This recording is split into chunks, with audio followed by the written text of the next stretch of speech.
नमस्कार, सर्वांचं लीला आघाण ब्लॉग्समध्ये स्वागत आहे। कोयसो केव्ही कन्या विद्यालय पनवेल येथे आज म्हणजेच 28 फेब्रुवारी 2025 रोजी राष्ट्रीय विज्ञान दिन उत्साहात साजरा झाला। जसे की दरवर्षी सायन्स डेची थीम असते, या वर्षीची सायन्स डेची थीम आहे empowering Indian youth for global leadership in science and innovation for विकसित भारत। म्हणजेच विकसित भारतासाठी विज्ञान आणि नवोन्मेषामध्ये जागतिक नेतृत्वासाठी भारतीय तरुणांना सशक्त करणे। केव्ही कन्याच्या विद्यार्थिनींनी राष्ट्रीय विज्ञान दिन विविध पद्धतीने साजरा केला। त्या सर्व कलागुणांचा आस्वाद आपण घ्यावा।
पॉइंट सोर्स बोलतात। आणि त्यानंतर सपोज आपण डायरेक्टली करतो तर त्याच्यातून एक्सटेंडेड सोर्स घेतो आणि एक्सटेंडेड सोर्स मध्ये दोन शॅडो पडतात, उंदरा आणि पेंग्विन। एक लाईट असते आणि एक डार्क असते।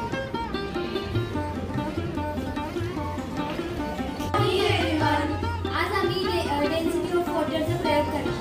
त्यासाठी आपण घेतलेलं आहे नॉर्मल वॉटर आणि अजून एक सुद्धा आपण नॉर्मल वॉटर घेतलेलं आहे, त्यामध्ये आपण मीठ मिक्स करणार आणि त्यासाठी लागणार आहे लाईट्स। फर्स्टली आपण नॉर्मल वॉटरमध्ये जर लाईट टाकला तर तो खाली सिंक होईल, तो वर तरंगणार नाही। तर आता आपण काय करूया, कारण की पाण्याची डेन्सिटी कमी आहे आणि लाईनची डेन्सिटी जास्त आहे, तर जर आपण ह्या पाण्यामध्ये सॉल्ट टाकलं तर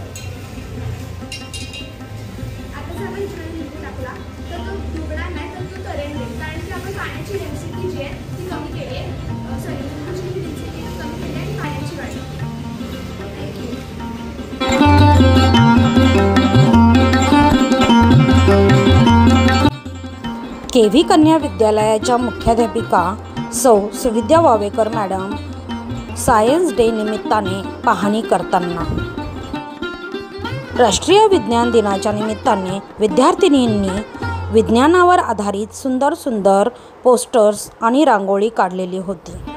राष्ट्रीय विज्ञान दिनाच्या निमित्ताने विद्यार्थिनींनी विविध प्रात्यक्षिके आणि प्रयोगही सादर केले।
प्रोजेक्टचं नाव आहे ॲटोमॅटिक ऑन ऑफ बल्ब।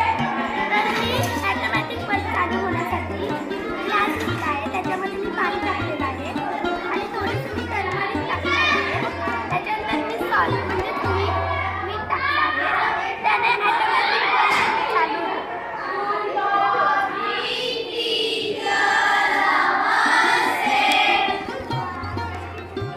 माहीतच असेल की आता जी लहान मुलं असतात ती टीव्हीच्या जवळ जाऊन टीव्ही पाहतात, त्यामुळे त्यांच्या डोळ्यांच्या पेशींवर खूप ताण येतो व त्यांना चष्मा पण लागू शकतो। तर त्यामुळे जे पालक त्यांना कितीही बोलतात तरी ते त्यांचं ऐकत नाही, त्यामुळे मी हा प्रोजेक्ट बनवला आहे। तर हा प्रोजेक्ट कसं काम करतो, आता जी मुलगी आहे ती बसली आहे आणि ती टीव्ही पाहते, तिला मूड झालं की तिला टीव्ही जवळून पाहिजे। जसं जसं ती जवळ येणार आणि ती मॅक्झिमम लेवलला येणार तर टीव्ही आपोआप बंद होणार। जोपर्यंत ती लांब जात नाही तोपर्यंत टीव्ही ऑनच होणार नाही, असं याचं फंक्शन आहे। तर आता तिचं लांबून मनोरंजन पण होईल अशा प्रकारे, जर असं केलं तर आणि तिचं मनोरंजन पण होईल आणि तिच्या डोळ्यांच्या पेशीवर ताण येऊ नये असं पण होईल आणि त्यांच्या पालकांना त्यांना जास्त ओरडावं पण लागणार नाही। अशा प्रकारे हा प्रोजेक्ट काम करतो।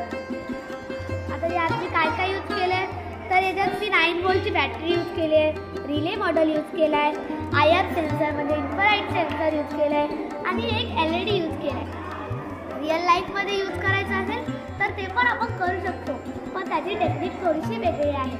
तसं हे प्रोजेक्ट कमी खर्चात पण बसतं आणि आपल्या फायद्याचं पण आहे। थँक्यू।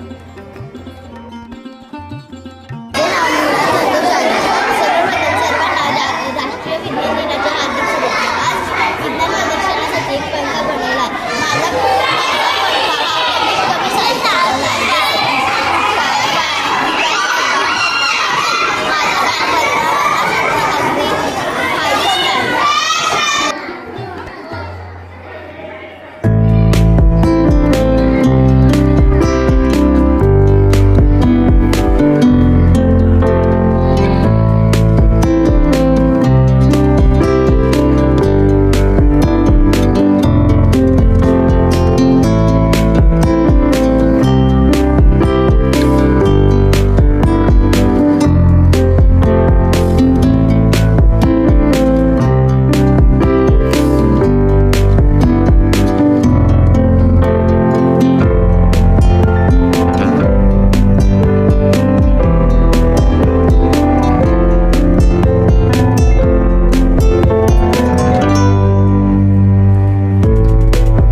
मागे धावता धावता विवेक पडतो गहाण, मागे धावता धावता विवेक पडतो गहाण.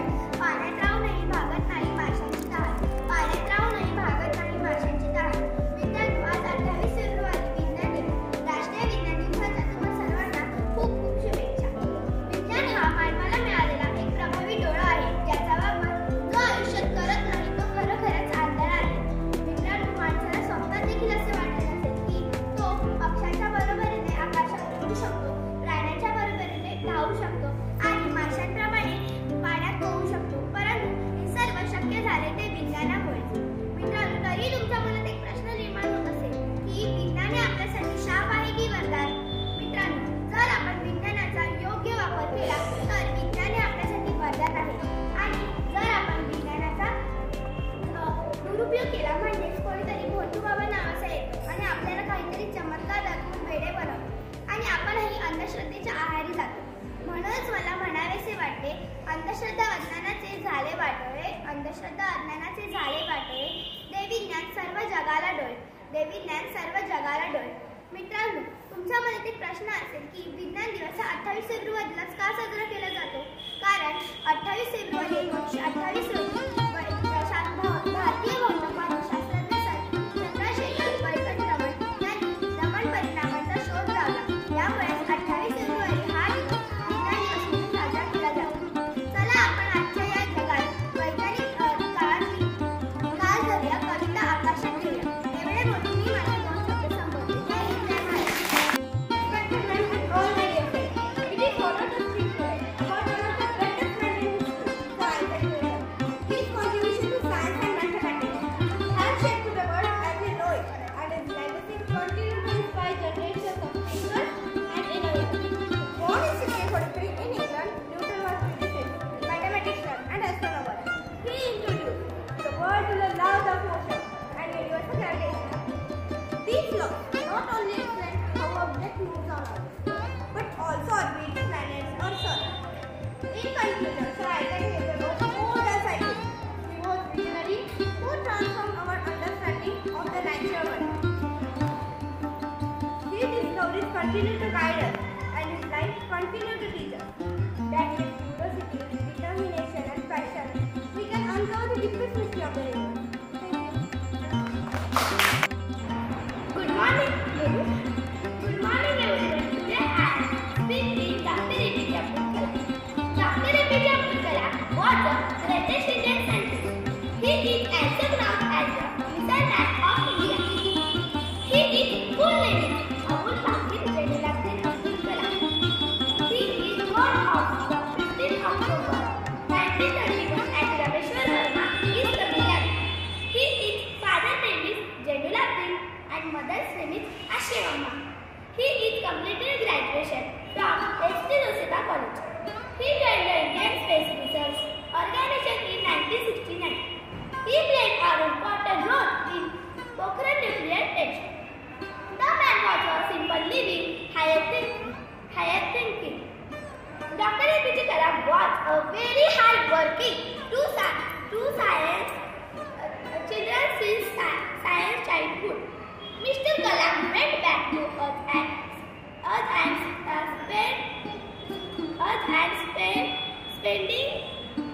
spending more time visiting schools and colleges. How to persevere the dreams and to believe in the one's own ability under the adverse of situation. At last, I would like to say that it's